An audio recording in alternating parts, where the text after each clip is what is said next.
Hello, I'm PC, and I have a personal message from Steve Jobs to all of you developers that I'd like to deliver now. Take the rest of the year off. That's right, take a long vacation. Just relax those big brains for a while. Steve and I agree that we can go ahead and stop making seamless software that just works. Let's let the Mac users experience compatibility problems and viruses and error message that builds character. Instead, you should work on your TANs, maybe tend to your compost pile. Discover what makes you you, your poetry, your art. If you want, you can help out on Vista. We could use some help there. And Steve says that's fine. He doesn't like to see Microsoft so far behind. Oh, and speaking of Vista, widgets, gadgets, completely different. They are their own thing. It's just like Aqua. Era. So, stop. No more announcements, nothing. Whatever else you've been working on, you can just stop now. Steve and I are eye to eye on this one. We go way back, went to the Big Island together last spring, actually. Long walks on the beach, a lot of karaoke. It's quite a hoot. I remember one night. What are you doing, PC? Who are you talking to? Just getting ready for our next commercial. Meow, meow, meow.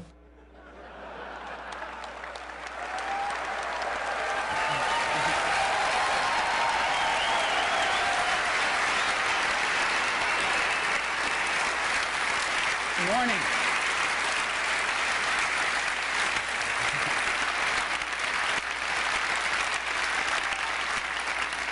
Good morning.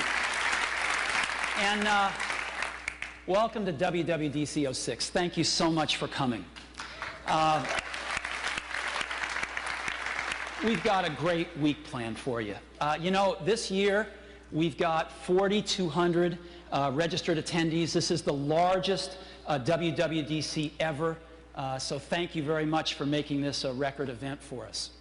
And there are folks here from 48 different countries. 48 different countries. And all of you are part of over 750,000 registered developers for the Mac now. This number has shot up dramatically in the last few years, and we have 750,000 registered developers. So, this week, what have we got in store for you? Well, we've got 140 sessions on just about everything having to do with OS X. And, due to popular request, we've got 100 hands-on labs for you to get your hands on the latest and greatest stuff, including some stuff we're going to talk about this morning. And we've got over 1,000 Apple engineers on site this week. That's a ratio of 1 Apple engineer for every 4 attendees, right? So you should be able to get your questions answered this week.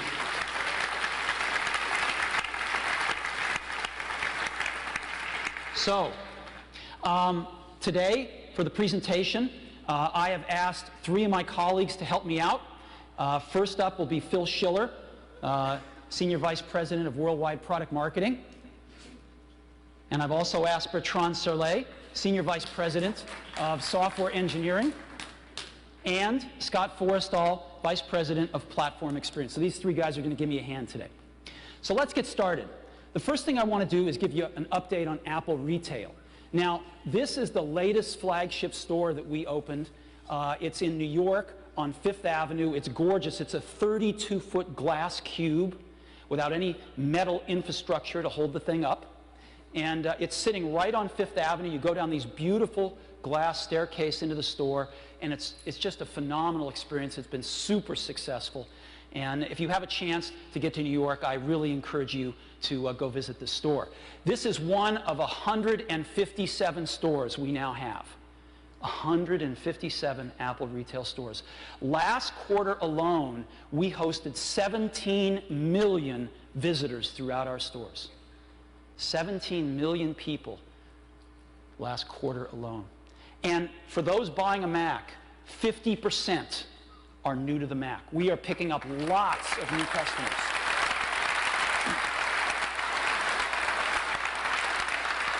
And even closer to your heart, in the last 12 months, we have sold $500 million of third-party products, of your products, in our retail stores.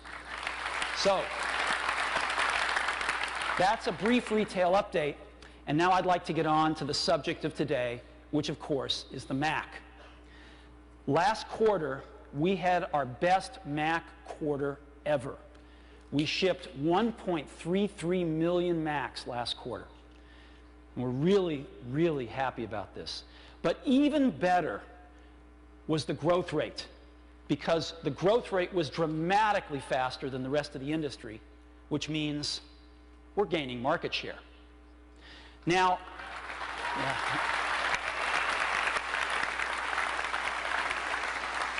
the other great thing about last quarter was 3/4 of the Macs we shipped were Intel-based. In our second quarter after shipping our first Intel product, 3/4 of our products were Intel-based. And I want to highlight that market share point by saying, you know, two of the great products we introduced last quarter, one of the great products we introduced last quarter was our MacBook, right? MacBook has been an incredible success and joins the MacBook Pro for our notebook lineup. Let's take a look at our notebook market share and how it's changed over the last 6 months. We started off at 6%, but look at what happened in April when we started to ship those MacBooks along with the MacBook Pros. 12% in June. The market share for US retail notebook sales doubled between January and June. So this is the kind of growth we're seeing.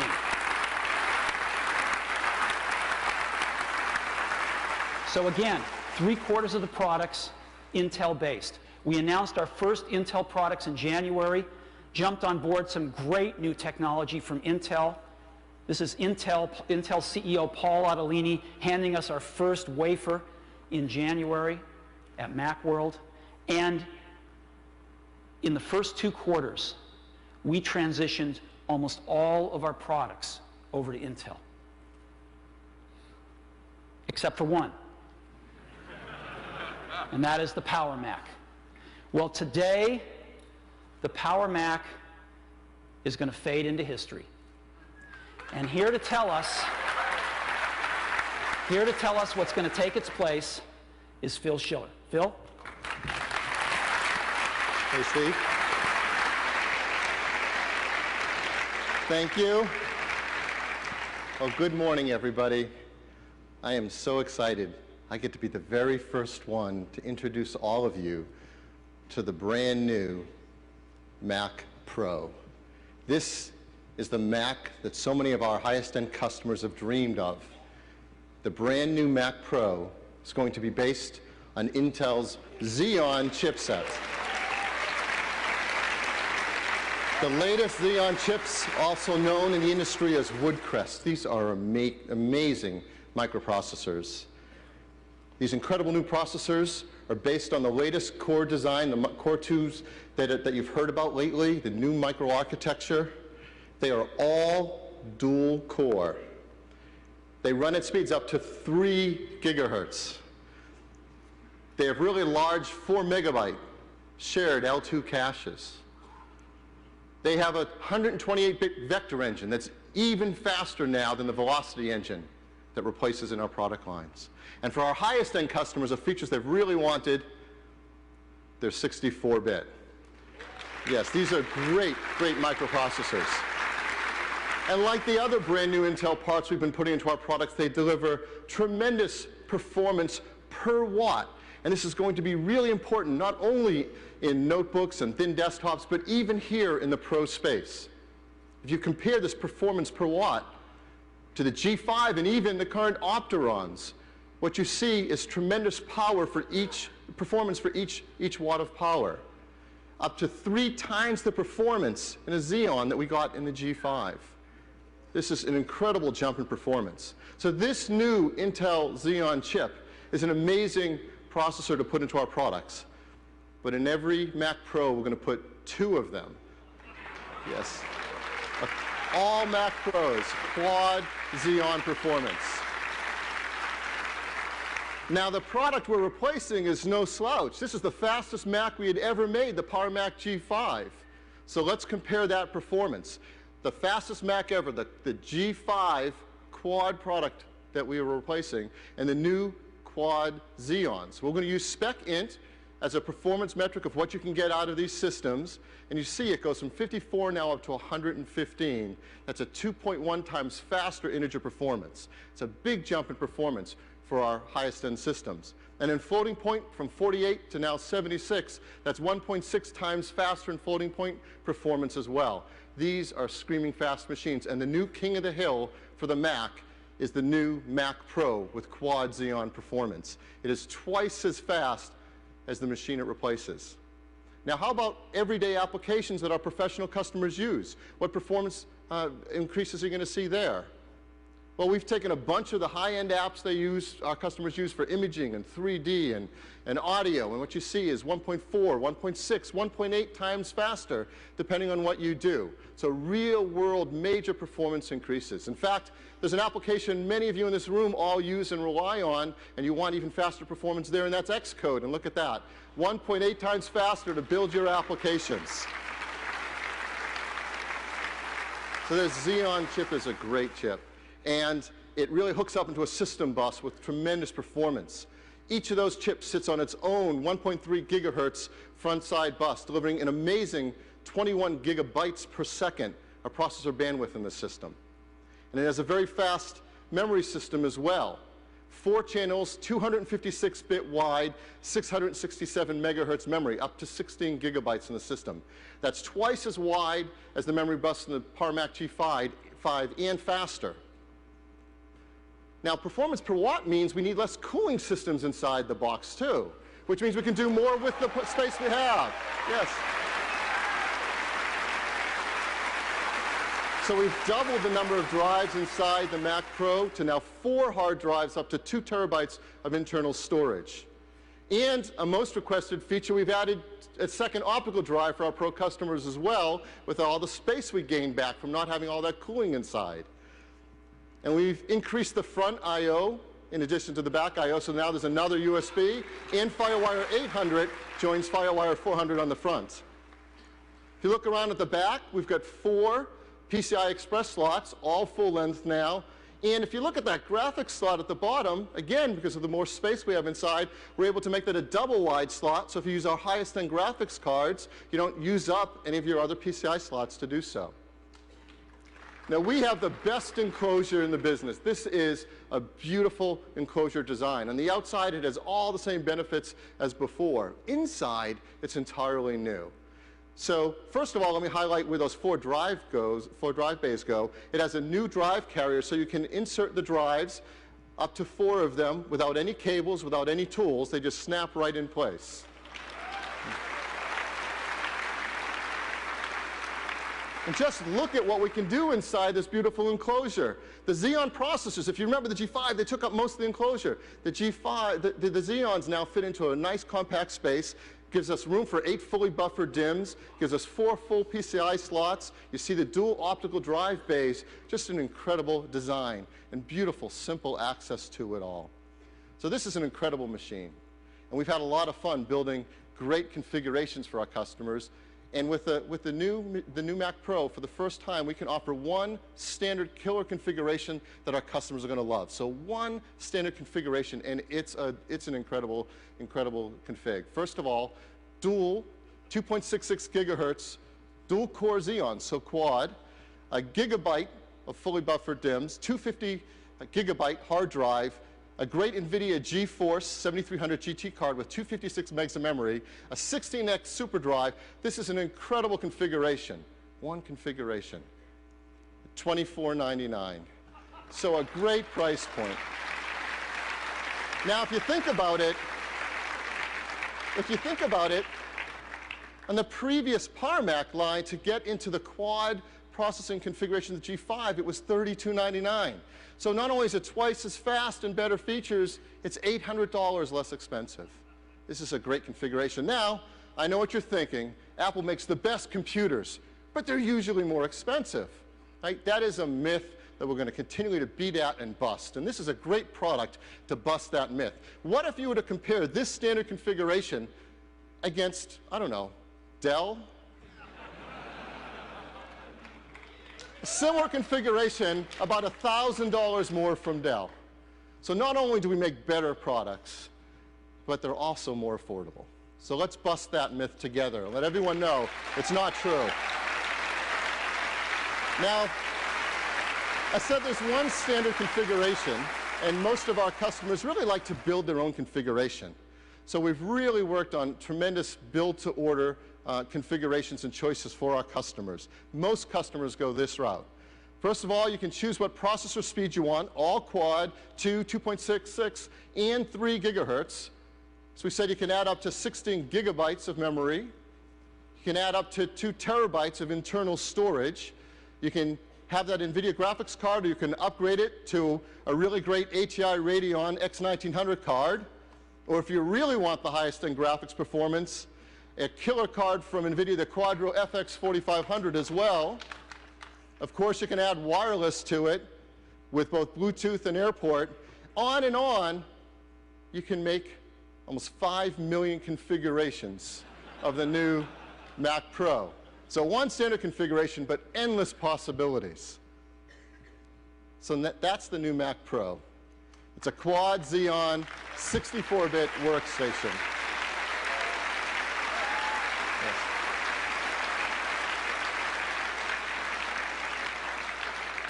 And the new Mac Pro will start shipping today. Yes.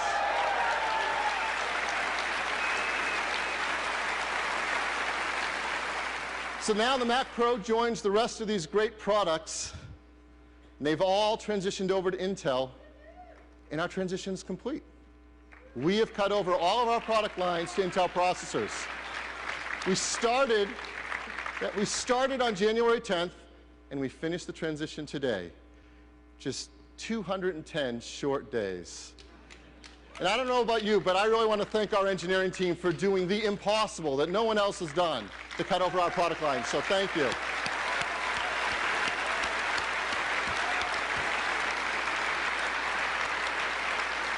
Now, the Mac transition is complete. There is one other product that you don't really think of as a Mac, but it's a really important product in our product line, and that's Xserve. Yes. Now, Xserve is an incredible product, a one-use server that delivers great performance and value, and our customers do unbelievable things with it. Here's one example. This is a company called X-Tech. This is their data center. They call it the Aquarium. Okay? The Aquarium is built entirely of Xserves and Xserve RAIDs. It's an amazing site. And you may not know X-Tech, but chances are the majority of you, if not all of you, use them all the time. Because if you've made a credit card transaction, chances are your transaction was validated, or not, on X-Tech's data center on Xserves. An amazing product, and the things customers do with Xserve are incredible. And today, we're introducing an entirely new Xserve. And like the Mac Pro, it's built entirely on Intel Xeons, with 2 of them to have quad Xeon performance, running at the same 2, 2.66, and 3 gigahertz performance. Now, this is an even bigger challenge with a one-use server. For those of you who know our Xserve product line, it wasn't a quad G5 like the Power Mac was. In fact, we couldn't even have the thermal environment to put a dual-core G5 in it. So the fastest you could get was a lower speed, 2-chip, single-core G5. So you can imagine the performance comparison is incredible. On spec int, it goes from 21 to 115, 5.4 times faster. On floating point, from 20 to 76, 3.7 times faster. Incredible, incredible performance jump, up to 5 times faster depending on the applications you run. It is a great product. In addition to amazing performance, we also have added some highly requested features. With more space in it now, thanks to the better thermal environment of the Xeon, we get to add redundant power.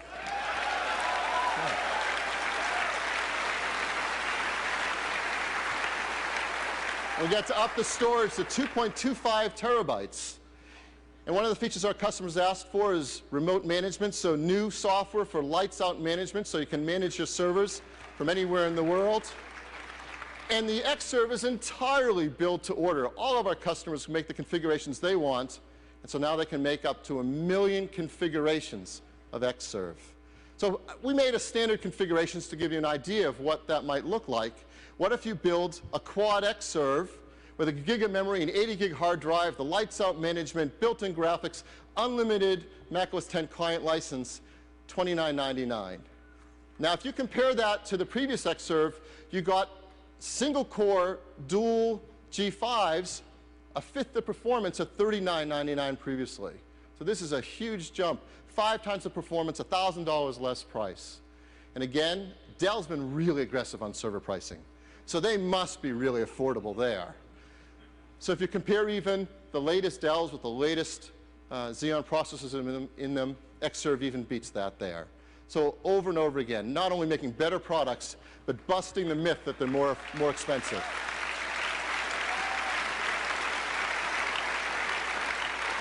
So the new Xserve will be available in October, just a couple months. And our transition's really complete.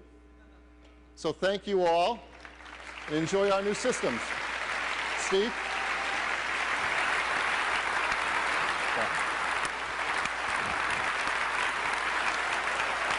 So, our transition's complete. Now let's talk about the software that runs on all these Macs, OS X. What have we been doing for the last 5 years? We've been putting out releases of OS X. 5 major releases, starting in spring of 2001, and our last release was spring last year. And because of the progression of this software, I'm really pleased to report that we now have 19 million active Mac OS X users. The vast majority of our installed base is running OS X, and this is fantastic. We've also got a lot of critical acclaim. And as usual, Walt Mossberg said it best, the best and most advanced personal computer operating system. Because of this, I'm also pleased to report that our last major release of OS X, Tiger, has been Apple's most successful software product ever. So what have we been doing lately? What have we been doing lately? You know, we've had these great 5 releases. Well, we had a 6th major release that we don't get much credit for. And of course, that's Tiger on Intel that we shipped this past January. You know, porting an operating system to an entirely different processor architecture is no easy task. And our software team did a magnificent job of taking this on the PowerPC and turning it into this on Intel architecture. So they made it look really easy, and it's gone seamlessly, which has enabled this amazing transition to occur in 210 days. But under the hood, and as you all know, this was 86 million lines of source code that was ported to run on an entirely different architecture with 0 hiccups. Pretty amazing. And along the way, we created a way to build universal applications, applications that run on both the PowerPC and Intel. And again, I'm pleased to report that there are now over 3,000 universal applications shipping. And all of us at Apple would like to say thank you, guys. Thank you.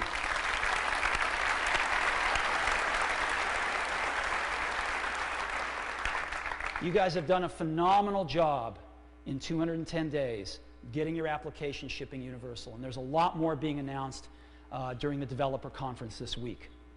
So, this is what we've been doing for the last 5 years. What has our competitor been doing for the last 5 years?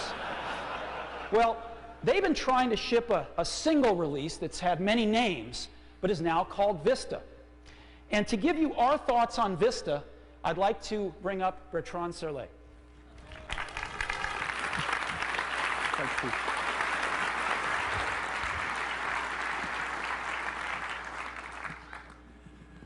2 years ago at WWDC, we thought we'd poke a little bit of fun at the folks in Redmond who were still working on Longhorn. So we hung in the hallways of the conference those big banners that said, "Redmond, start your photocopiers." It was all a joke, but they actually took it seriously.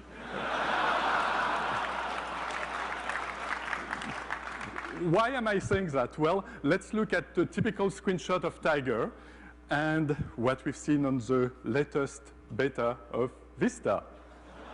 Some similarities here. Let's look at Spotlight. Now, with Spotlight, finally, it's easier to find information on your local disks than information on the web. And we have this incredible technology under the hood. After the WinFS debacle, they've been scrambling to understand how to implement that stuff. Now, in terms of UI, they did a major innovation. Instead of having the menu on the top right, they put it on the bottom left.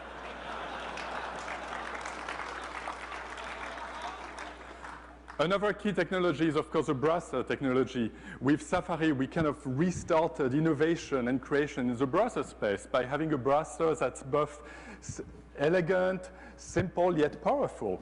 And in Tiger, we added a personal clipping assistant functionality, Safari RSS.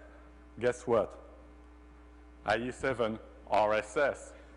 They even have the same layout for the little kind of filter box on the right. Now, talking of similar layout, there's our mail program. And for the longest time, Windows that had this kind of combo that does mail and calendaring and address book. Well, no longer. It's now an independent program. This is iCal, our calendaring program, and this is Windows Calendar. They even tried to copy the color scheme and didn't get that quite right. Now, this is a logo. Now, you may think that I made up the logo by taking the standard Microsoft Windows logo and adding a nice aqua bubble on top. No, that's the official logo. But, you know, underneath it all, it's still Windows.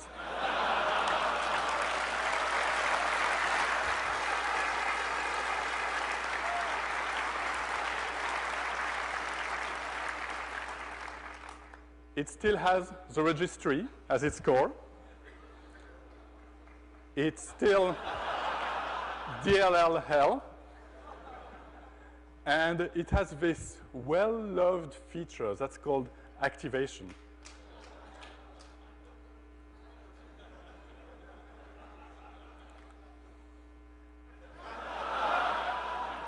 If you can't innovate, I guess you just imitate, but it's never quite as good as the original.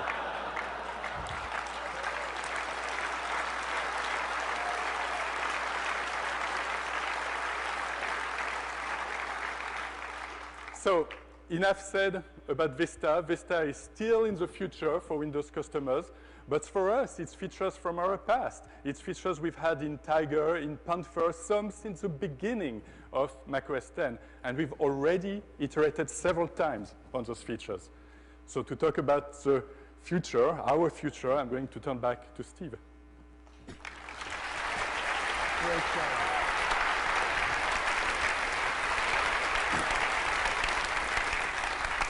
Thank you, Bertrand. You know, our friends up north spend over $5 billion a year on R&D, and yet these days all they seem to be able to do is try to copy Google and Apple. So I guess it's a good example of how money isn't everything. So this is what our friends are working on. What are we working on? We're working on the next major release of OS X called Leopard. And today we want to give you a preview of Leopard. So let me start off with some of the stuff that we can't show you. There's some top secret features to Leopard that we're going to keep a little close to the vest and not going to show you today. I just want you to know they're there. We don't want our friends to start their photocopiers any sooner than they have to. And so we're going to keep a few things a little secret. But we are going to show you and talk about 10 major things that are going to be in Leopard today. And I'm going to ask Scott Forrestall to help me here. So let's start off with number 1. Scott? Thanks, Steve.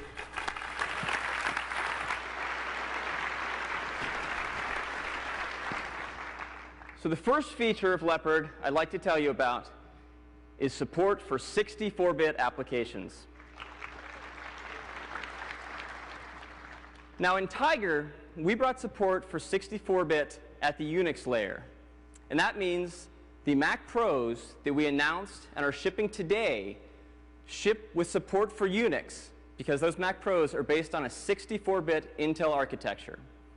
But in Leopard, we're taking this support a giant leap forward. We're going to extend the 64-bit support all the way up through our UI frameworks, Carbon and Cocoa, right to your applications.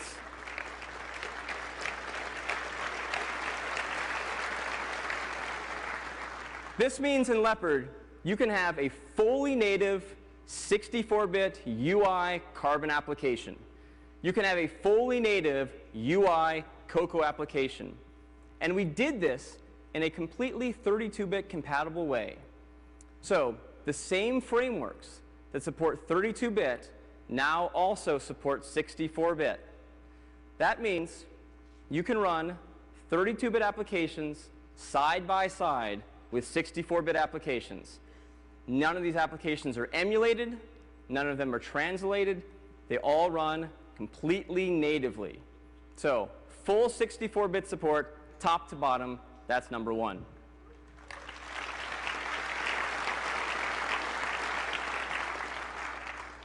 Number two, this is a big one. Time Machine. When I look on my Mac, I find these pictures of my kids that, to me, are absolutely priceless.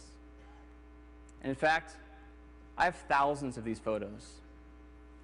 If I were to lose a single one of these photos, it would be awful. But if I were to lose all of these photos because my hard drive died, I'd be devastated. I never, ever want to lose these photos. So what should I do? What does everyone tell you to do to make sure your photos are all secure and you don't lose them? Back it up. Right? So everyone says it. You're all saying it. We all know we should back it up. And I know I should back up, but I don't. And so we asked our customers, we ran a survey to say, well, who out there is backing up? And the survey said 26%. Only a quarter of our users are backing up their files in any way whatsoever regularly. A quarter. Now, if you dig a little deeper into this, you find that most of these people who say they're backing up are actually sort of periodically, manually dragging a few files or folders onto a CD and burning that CD. So there's no schedule for this. They might forget. They might not back up all of their stuff. They're really not secure. So when we dig in and say, well, how many people in general are using automated software to make sure they're always backed up and always in a good state? The answer, 4%. Only 4% of us are using automated software to make sure that all of this valuable content is being backed up. Well, we plan to change all of that in Leopard with a feature we call Time Machine. Time Machine automatically backs up your Mac. If you change a file, that file is automatically backed up. And we back up everything. We back up all of your photos, all of your music, all of your documents, all of your files, your folders, your applications, your operating system, your software updates, everything. We back up absolutely everything, which means we can restore everything. So if your hard drive dies, you can buy a new hard drive, put it in your machine, and be right where you were before that hard drive died. We can restore everything.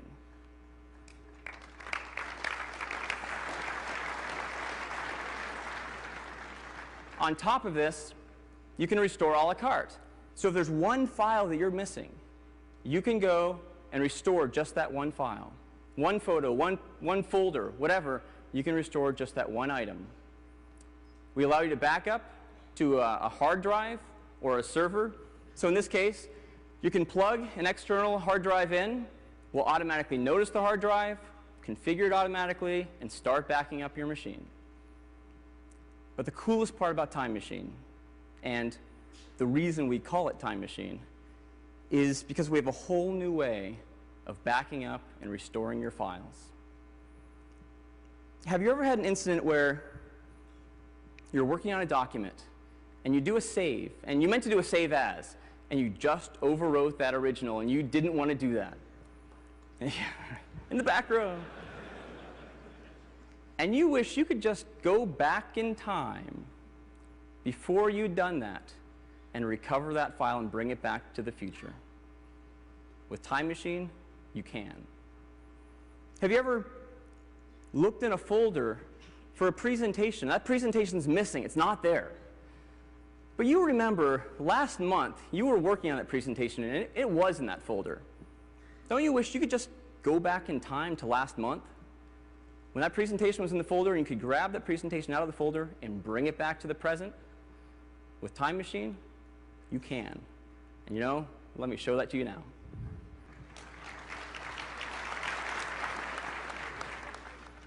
So here we are sitting on the Leopard desktop. I'm going to bring up the finders. This is the standard finder.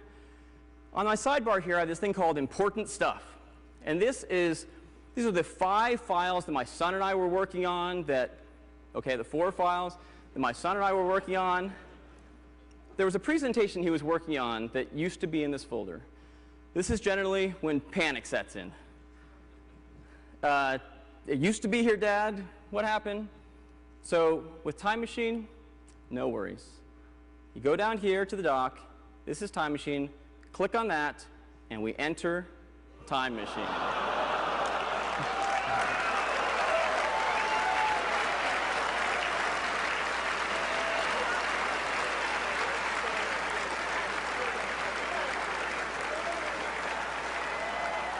So as you can see, time is a dimension that recedes back into your desktop. Back to the beginning. Let me cancel out of that. So here you are at your desktop. And here is Time Machine. You notice the stars are all moving. It's all alive. I have a timeline on the right-hand side here. So I can go ahead and let me go back in time to yesterday. This is exactly as your entire machine stood yesterday. I can go back 2 days. I'm not sure exactly where that file was, so I can click on this arrow, and it's going to fly me through time until it finds a difference in this folder. Here we go. We're going back through time. It's looking for, oh, there it is.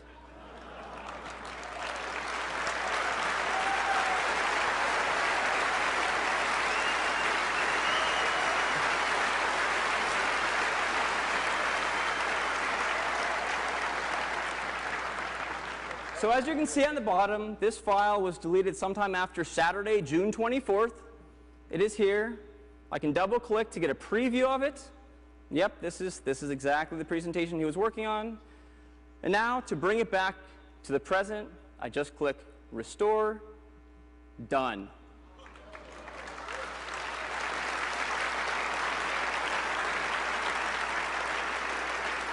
I can open up.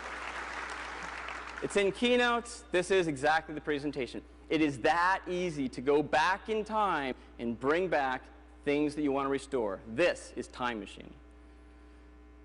Now, Time Machine works with more than just the Finder.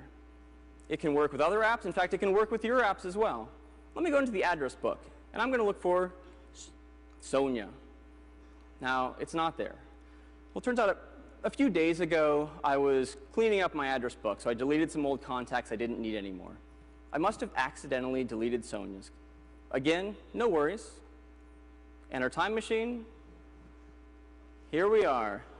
Now, if I click on this arrow, it's going to fly through time doing the search for Sonia at every point in the past until I see her coming. There she is.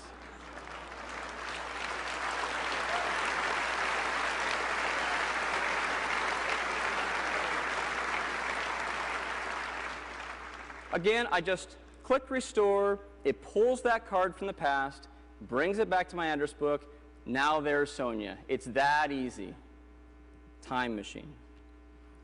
But as I said earlier, the most important thing to me are photos. So let's bring up iPhoto. Now there's an entire roll of film missing from an Italy trip I took here. Again, no worries. Click on Time Machine. Go ahead, get iPhoto. Or not.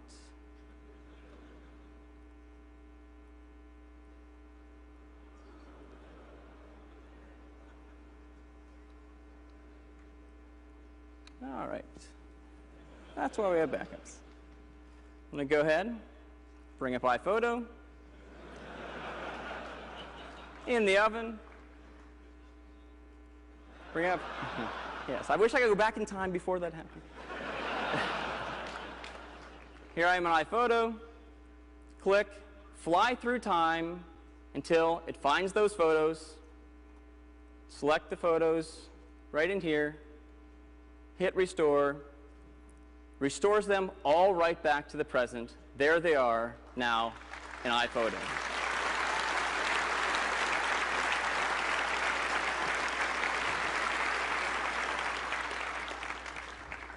So that is Time Machine.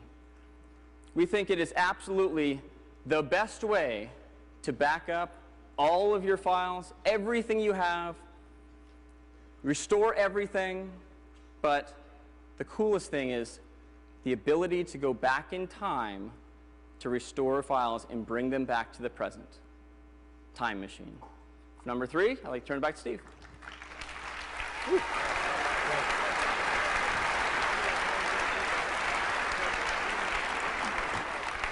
So, the third feature of Leopard that we want to talk about today is we're going to deliver the complete package. Now, what do I mean by this? We've got some really cool software that's out in beta form right now, and we've got other applications that we only ship on new Macs that haven't been available to the installed base. And we're going to ship all of those as part of Leopard. So starting off, of course, with Boot Camp. Boot Camp is software that allows Windows. You can go out and buy a copy of Windows and run it on your Intel-based Mac. And the reaction to this has been very strong.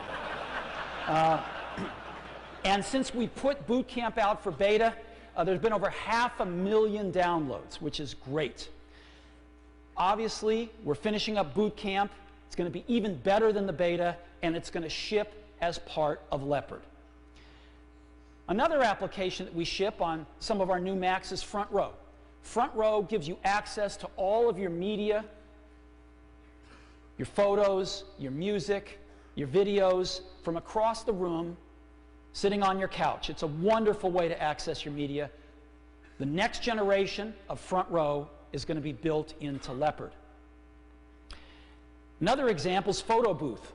We ship Photo Booth on our new Macs that have the video cameras built in, and it's fantastic. People spend hours on Photo Booth. And we are going to build the next generation of Photo Booth into Leopard, and we've expanded the range of cameras it works with so everybody can have fun with Photo Booth. These are just 3 examples of how we're going to ship the complete package of applications we have with Leopard. Number 4, this is a big one. We call it Spaces.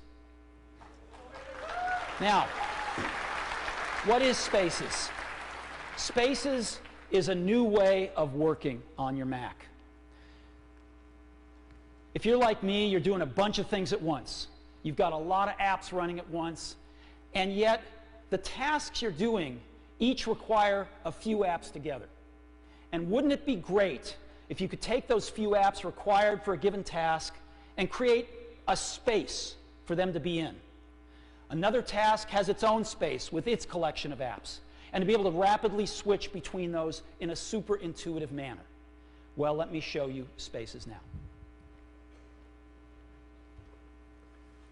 So let me first bring up Mail and Safari. And you know, I spend most of my time during the day in Mail and Safari, have to constantly check email, looking things up on the internet, etc. But I'm making a website. I'm creating a website, and as part of that website, I'm doing a podcast. So for my podcast, I have got a space over here with GarageBand and iTunes for some music, and I'm making a podcast. And so whenever I'm got a few extra minutes, I've answered all my email, boom, I can zip over here and work on my podcast. Very, very simple. Now, I'm also working on making a website. When my podcast gets done, I'm going to put it in a website. And so I can zip down here and work on my website. I've got iWeb, I've got some images here, and I'm also making a Final Cut movie. And I've created a space for that as well. And so I can zip around these spaces just like this. I can also zip around by just clicking on the icons. Here's Mail, here's iWeb, here's GarageBand, here's Final Cut Pro, right? And here's my Spaces icon right in the dock, and I can click on this and see all my spaces and just zoom anywhere I want to. Boom, boom, right? Very cool. I can even do, let's assume that I need my web browser to create my website here. I want to see what it looks like. I can just zip this over here, and now it's there. When I'm done, I can simply move it back. So this is Spaces. And let me go ahead and clean up these apps. And so Spaces lets me create spaces with collections of apps to do certain tasks and super intuitively switch between them instantly. So if I've got an extra moment, zoom, I'm working on my website, zoom, back to my productivity apps. That is Spaces built into Leopard.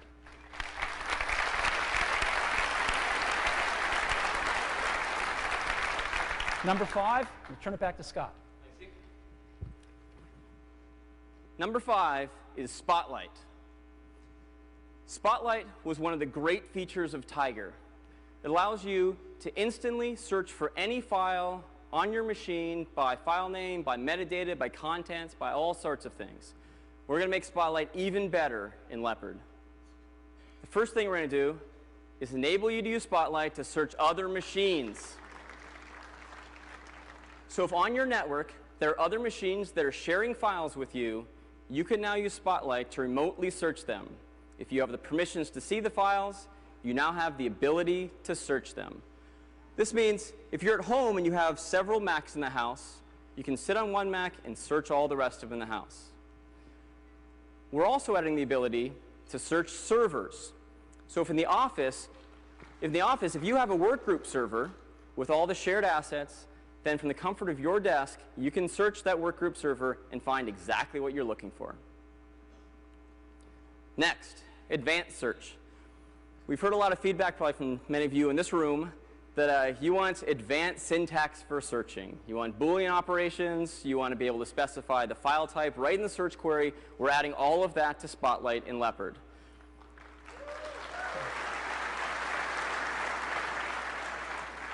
We're also going to take some of the powerful search features we had in the Finder in Tiger and put those right in the Spotlight window as well. So advanced search. Next, we're going to make Spotlight a great application launcher. You can bring up Spotlight, type 1 or 2 letters, hit return, your application's launched. And we're adding recent items to Spotlight.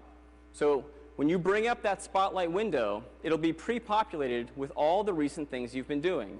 Recent photos you've been looking at, recent spreadsheets, recent PDFs, recent presentations, everything right there, recent applications.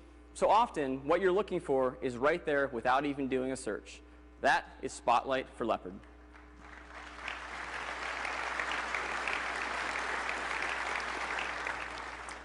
Now, number 6 is core animation. In Cheetah, we brought you core audio. In Tiger, we brought you both core image and core video. And these 3 core technologies together enable you to easily build media-rich capabilities into your application. Now, in Leopard, we're bringing you core animation. Core animation allows you to dramatically increase the production value of your application. We built Time Machine using core animation.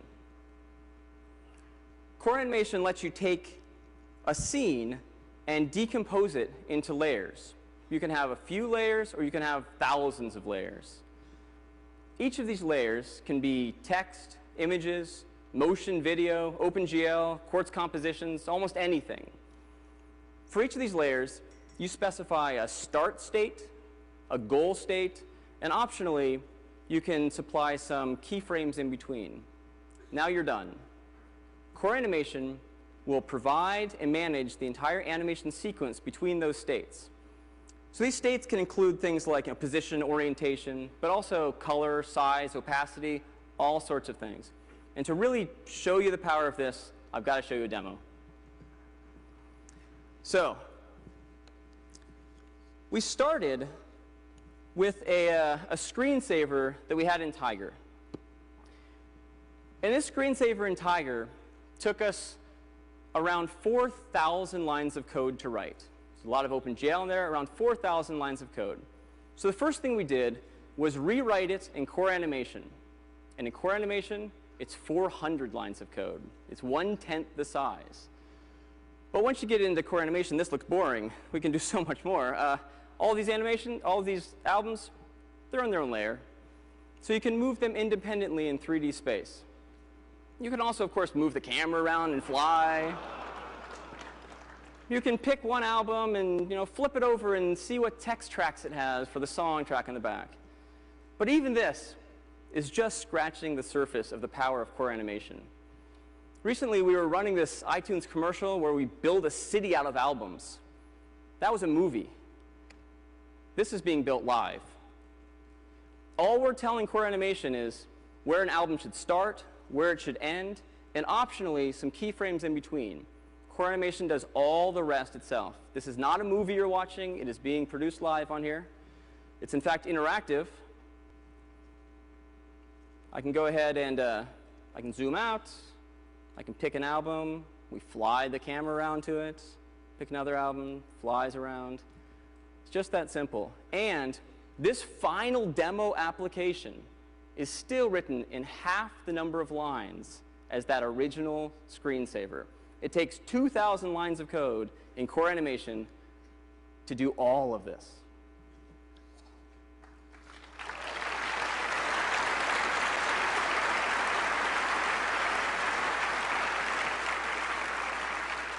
So that is core animation. It gives you a lot of power to easily add rich interactive experiences to your applications. I can't wait to see what all of you do with it. Thanks. For number 7, I'd like to turn it back to Steve. Good.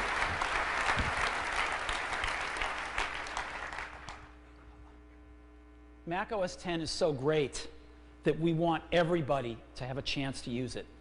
And that includes people with special needs. And so we are focusing a lot on universal access for Leopard.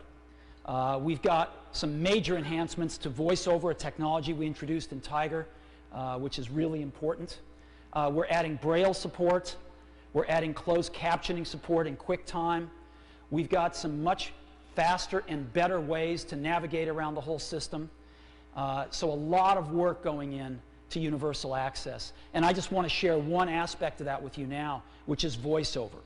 And the best way is just to give you a demo. All righty. Let's bring this up. This is just a simple app that we wrote. And I'm going to play you some text-to-speech, which is really important to a lot of people. And I've just thrown in Apple's boilerplate here, the stuff we put at the bottom of every press release. And I'm first going to play you the voice that ships in Tiger. If you go get up your copy of Tiger and have it read you this boilerplate, this is what you'll hear.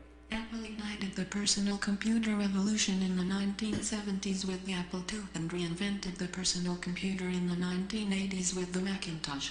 Today, Apple continues to lead the industry in innovation with its award-winning desktop and notebook computers, OS X operating system, and iLife and professional applications. Apple is also spearheading the digital music revolution with its iPod portable music players and iTunes online music store. Now, when that shipped, it was pretty state-of-the-art, but it still sounds pretty geeky. And so let me play you now what Vista's going to have, or at least is what's in their current beta. It's quite a bit better. Let me play that for you here. Apple ignited the personal computer revolution in the 1970s with the Apple II and reinvented the personal computer in the 1980s with the Macintosh. Today, Apple continues to lead the industry in innovation with its award-winning desktop and notebook computers, OS X operating system, anti-lift and professional applications. Apple is also spearheading the digital music revolution with its iPod portable music players and iTunes online music store. They don't like our words, I guess, but that's okay. It's still much better. But let me play you what we're going to be shipping in Leopard. It is, we believe, the state of the art. We haven't heard anything quite as good. Apple ignited the personal computer revolution in the 1970s with the Apple II and reinvented the personal computer in the 1980s with the Macintosh. Today, Apple continues to lead the industry in innovation with its award-winning desktop and notebook computers, OS X operating system, and iLife and professional applications. Apple is also spearheading the digital music revolution with its iPod portable music players and iTunes online music store. So,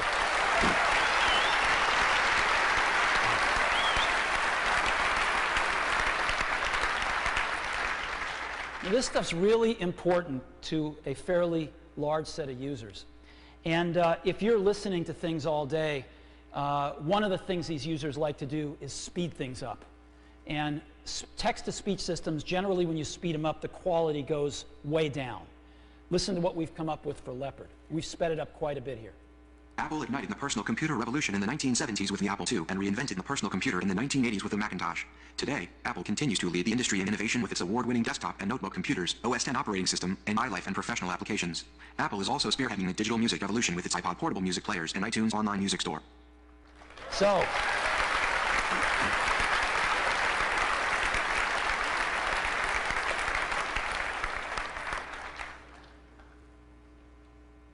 that is universal access. We think we're making some progress here. Next up's a big one.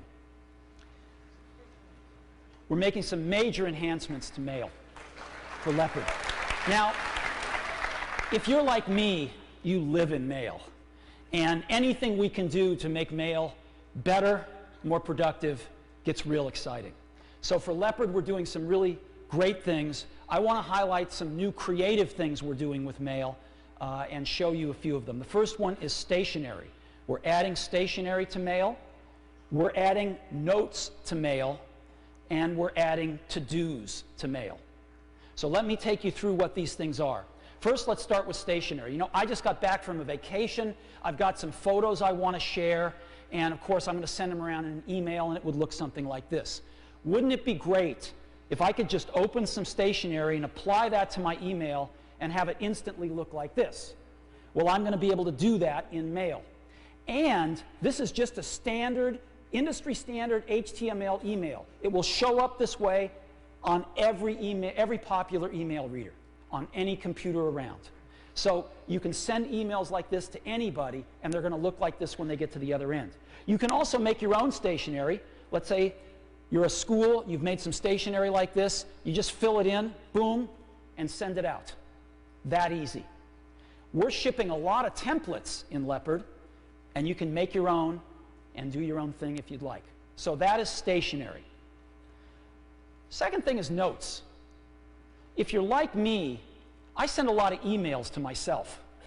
I take notes in a Compose window and zip it off to myself because my inbox really is where I need to be reminded of things. And so I got notes in my inbox that I've taken myself. There's got to be a better way to do this. There's got to be a special message type that doesn't get lost among the others. And we're adding that for Leopard, notes. You can take notes in a special message type. They show up right in your inbox, but there's also a special mailbox called Notes, which coagulates them all together so you're not going to miss a thing.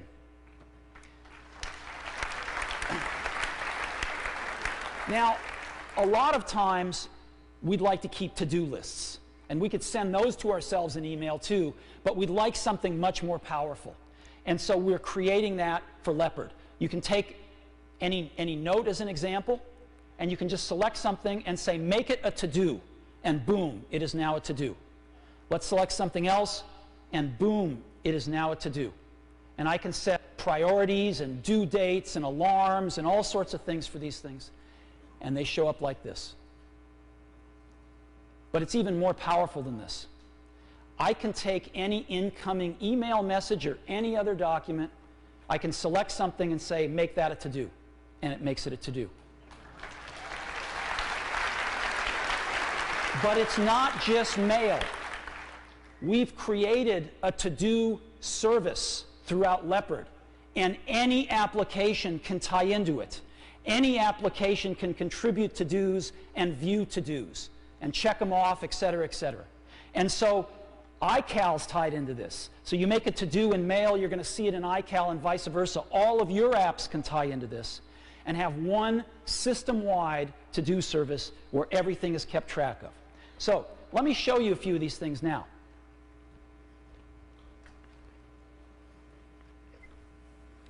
Let's go back over here, and let's bring up mail here. So the first thing I want to show you is I'm going to compose a new message here, and the first thing I do if I want to use stationery is I might just say show stationery here, and I'll just show you some of the stationery we ship. So these are some simple things here. Again, some simple messages, very easy. Some ones for photos here, as we talked about. And again, you can drop your own photos in here. You can move photos around, you know. Here's some greetings, you know, baby announcements, birthdays, dinners, get wells, you know, you name it. So this is a way, you know, some great invitations, by the way, some birthdays, dinners, etc.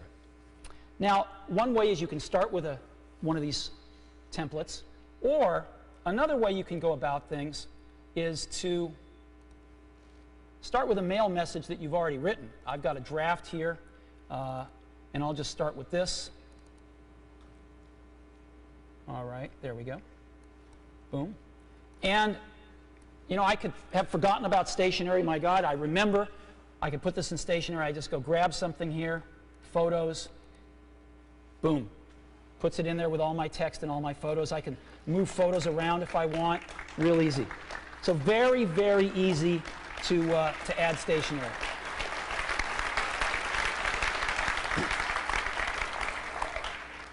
And I've also, of course, got a photo browser. So if I've got some other photos here I want to drop in, I can just drop a photo in like that. This shows me all the photos in iPhoto as an example.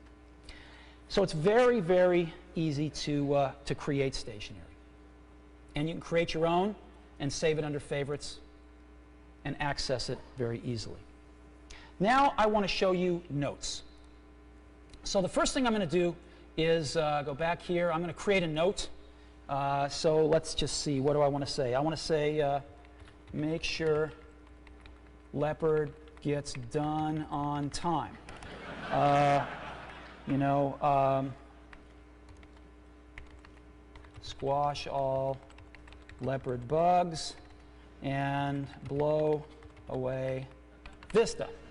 So those are my notes, and all I have to do is close this, and here it is showing up in my inbox, and here it is showing up in my notes mailbox with all of my other notes here. Here's the one with you know, dropping a PDF in, stuff to do this week, etc. So that's how easy it is to create a note in Leopard. Boom, that's simple. Now, let me show you to-dos. So I will go back and maybe I'll pick you know, one of these, soccer practice. And I will just say, you know, bring equipment. Let's make that a to-do. And send a reminder to parents. Let's make that a to-do. And so when I go back now, you can see they're added to my note, but they're also added to the to-do server. And here they are right here, these two, along with some other to-dos that I have. It's that easy to make to-dos in this system. So that gives you a little bit of a feel for some of the things that we're adding to Leopard in Mail. It's a major, major upgrade of Mail that adds stationery so you can send the most beautiful email messages you could ever imagine, much more impact. We've got notes. You can send rich notes to yourself. You can keep track of them all in a special notes mailbox. And we've got a system-wide to-do service, super easy to turn anything into a to-do in Mail or any other app that you wish, and it will keep track of all of them system-wide. So these are just 3 of the really cool features we're adding to Mail in Leopard.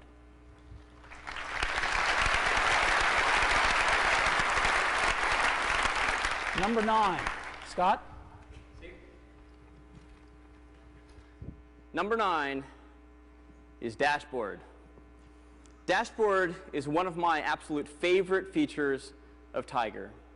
And the reason Dashboard has been so great is not only because we supplied a really great set of starter widgets, but because all of you have built so many fantastic other widgets. In fact, there are more than 2,500 widgets available for Dashboard today. Now for Leopard, we want to enable even more great widgets. We have 2 things we're announcing today to help solve that. Number 1 is something for you developers, and the second one is a feature for end users. Let's go ahead and start with the developer one. Today we're announcing a new tool, developer tool, called Dashcode. Dashcode helps you to design, develop, and debug your dashboard widgets. We start off with a rich, beautiful set of templates. So these are pre-canned widgets with all the HTML, CSS, and JavaScript you need, and all you do is take and modify them slightly to produce the widget you're looking for. We have templates for RSS, for podcasts, for images, for all sorts of things. You take, modify those, build exactly the widget you're looking for.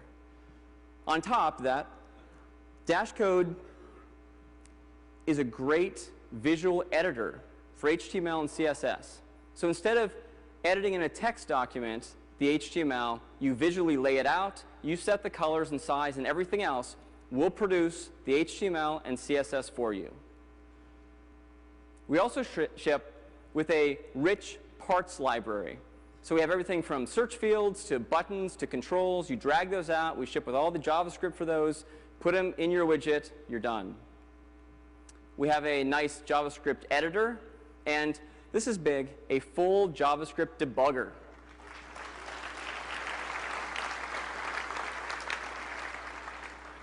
We've heard a lot of feedback that people wanted a good JavaScript debugger. We've added it. You can set breakpoints. You can evaluate JavaScript expressions. It's fantastic. And that is Dashcode.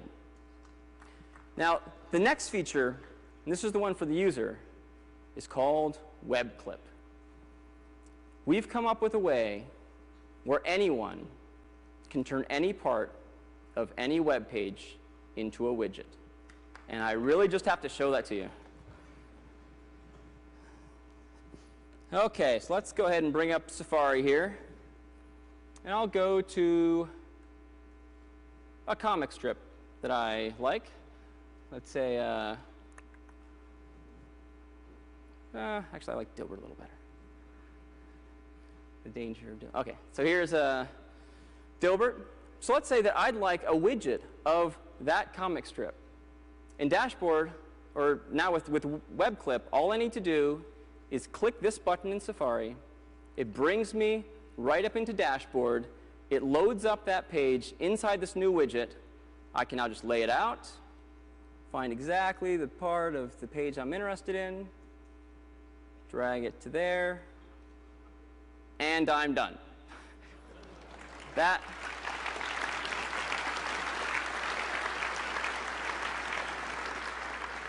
is how easy it is to create a new widget. Now we ship a number of great themes on here, so I can go back here and pick, let's say, this theme here. Boom. There we go. So now, every day, this will update and show me the latest of that comic strip. Let's go build another one. This here is an eBay auction. So let's say I want to track this, this guitar as an eBay auction.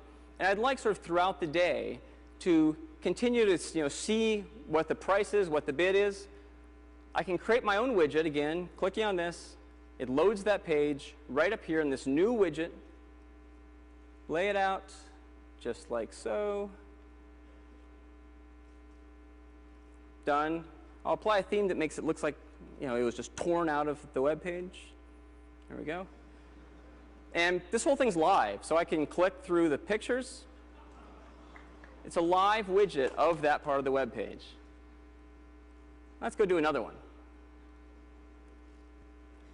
We've had a number of requests from people to turn the top 10 download site right here of widgets into a widget itself. Now you can do it yourself.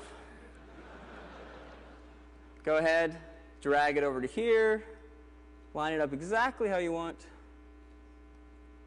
Done. Now you have your own top 10 downloads, and if you see one you like, click on it, we'll take you right to it.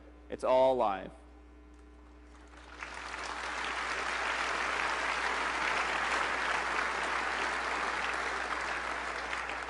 Let's say you're interested in the New York Times bestseller list, and you wish someone would have created a widget of the top 10 bestseller list. Now you can do it yourself. We just load up that page. It can be any part of any page. Here's hardcover fiction. Drag it to right there. Resize it.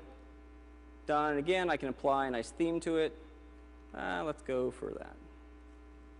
There we go. I now have the bestsellers for hardcover fiction. Let me do one more. And again, as the top seller list is updated, your widget will update as well.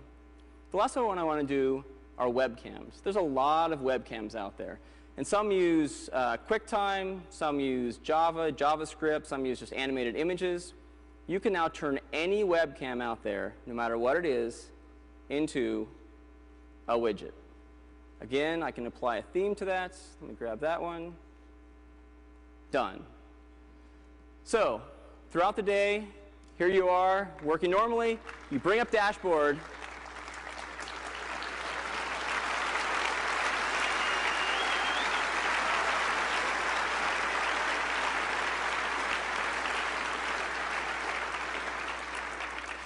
You bring up Dashboard, and we've just created 5 live widgets. It is that easy for any end user to build whatever widget they want out of any part of any web page. Find your web page, pick the piece you like, turn it into a widget. Find another web page. Again, for an eBay auction, if you want to watch that for, say, 3 days, you create a widget really easily, track it for 3 days. When it's done, just close the widget.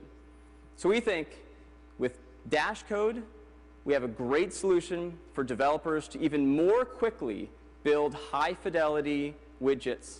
And with WebClip, we have the ultimate widget to allow anyone to turn any piece of any web page into a widget. And that is Dash Code. For number 10, I'd like to turn it back to Steve. There we go. Number 10. For Leopard, we're going to seriously enhance iChat, our instant messaging client. A lot of us use iChat day in and day out. We're going to make it even better. And so some of the most requested things, of course, are multiple logins, which we're doing, invisibility, which we're doing, animated buddy icons, video recording so you can record your video chats, and tab chats. Right? All of this we're doing. As an example, in tab chats, if you've got 5 conferences going or message sessions going, you can just consolidate them into one, with tabs on the left. So all of the basic blocking and tackling, we're doing all of it in Leopard. But we want to go further than this. A lot of our computers now have built-in video cameras. So you get video conferencing right out of the box. No one else is doing this as well. And a lot of people are starting to use it. It's great. So we want to go even further with this technology. So the first thing we'd like to do is let you have some fun. We'd like to add some photo booth effects to video conferencing. The second thing is a little more serious, I guess. We call it iChat Theater. Wouldn't it be great if When I get back from vacation, I want to show slides to my family and friends. If I could get on a video conference and have a theater right there, which is an iPhoto slideshow, to show them as I talk them through the slides, right? Or talk maybe a business partner through a keynote presentation. Wouldn't that be wonderful if I could do that? And backdrops, which you just have to see to believe. So let me go ahead and show this stuff to you now.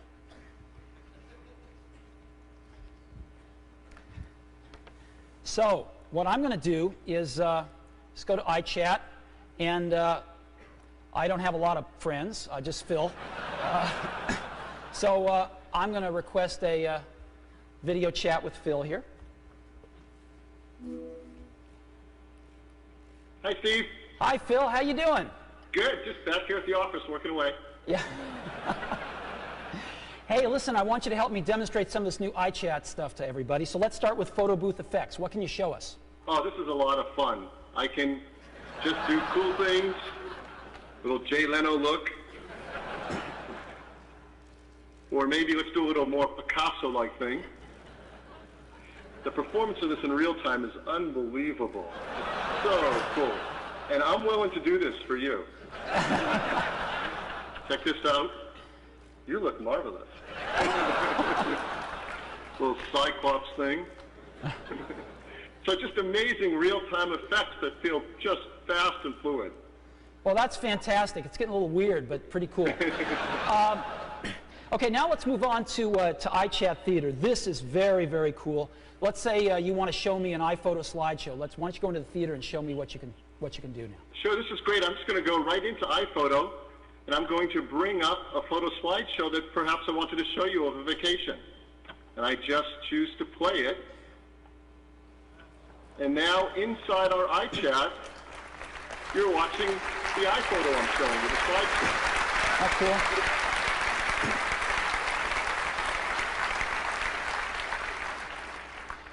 So that's a lot of fun. Well, let's say we got something more serious. You want to give me a keynote presentation as an example. Okay. So again, I can go into Keynote, bring up a presentation, and choose to show it to you right across iChat. So maybe I'm pitching you on something. I want a little investment to help save the rainforest, and I'm in control of this slideshow.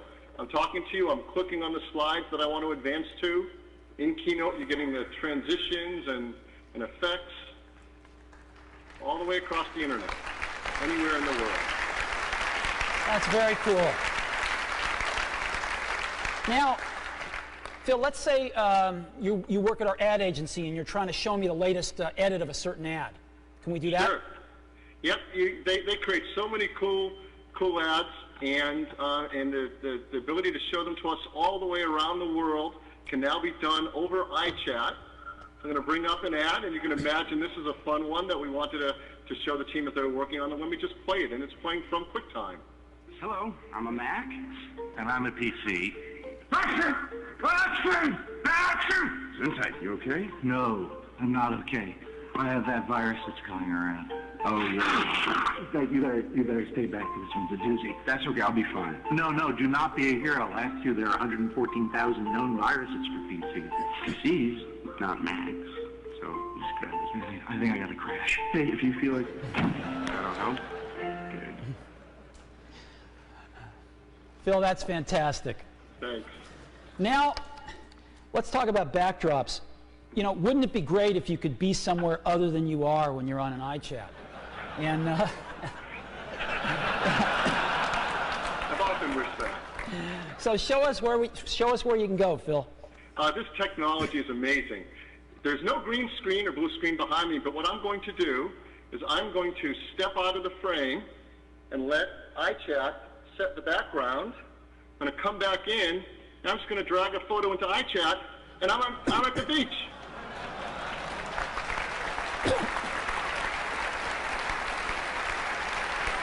Maybe I'm in the mountains with Heidi. Yeah. Can you sing for us? I can be anywhere. Look, they didn't fake the landing. Well, I can be places I've never been before. Taj Mahal. Or cool places like in Times Square. I'm in Times Square reporting directly to you, Steve. Oh, this is fantastic. What else can you do? Well, if we can do photos, this is at Apple, we like to push the technology even further. Check this out. I'm in Times Square and it's live video.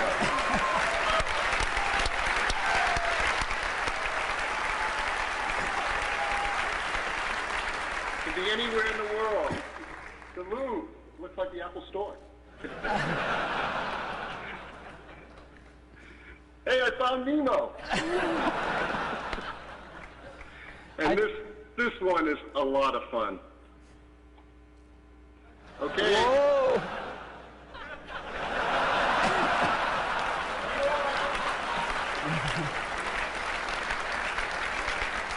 So that's backdrops. Yep. That's fantastic, and it proves once again that life at Apple is a roller coaster. Hey, thank you, Phil. See you later. Woo! So,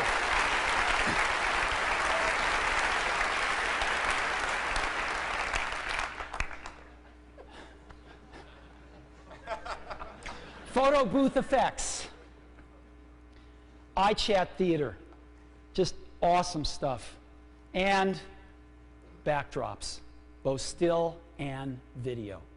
We're really excited about this. We think iChat for Leopard is going to be just a grand slam. So these are just 10 of the many features that are going to be in Leopard. Let me review them here quickly. Full 64-bit, top to bottom. Core animation. More infrastructure in universal access. One of the things we didn't have a chance to talk about, parental controls dramatically enhanced in Leopard. And giving you the complete bundle with Boot Camp 1.0, the next generation of Front Row, the next generation of Photo Booth, great communications technology with iChat that we just saw, with the next generation of Mail that you saw. We didn't have a chance to talk about iCal, but iCal is going full multi-user, and we're supporting the CalDAV standard for that.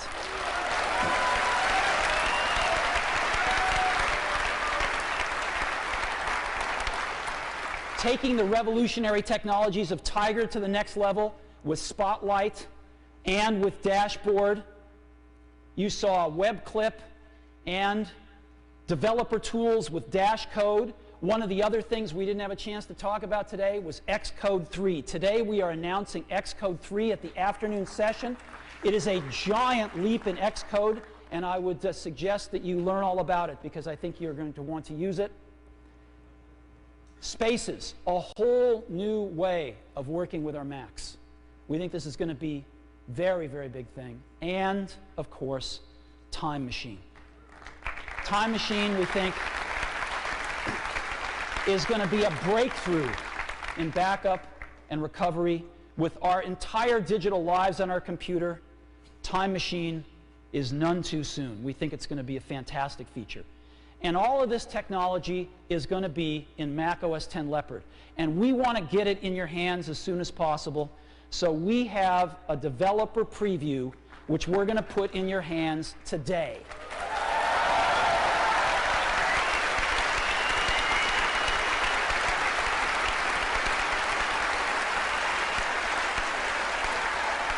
Because we want you to start taking advantage of all this great technology in your apps so that when we get done with Leopard, you've got some awesome apps to show it off. Now, we plan to get done with Leopard and ship it this coming spring. So we are working very hard on this. We think we're going to get it out next spring. So that is Mac OS X Leopard.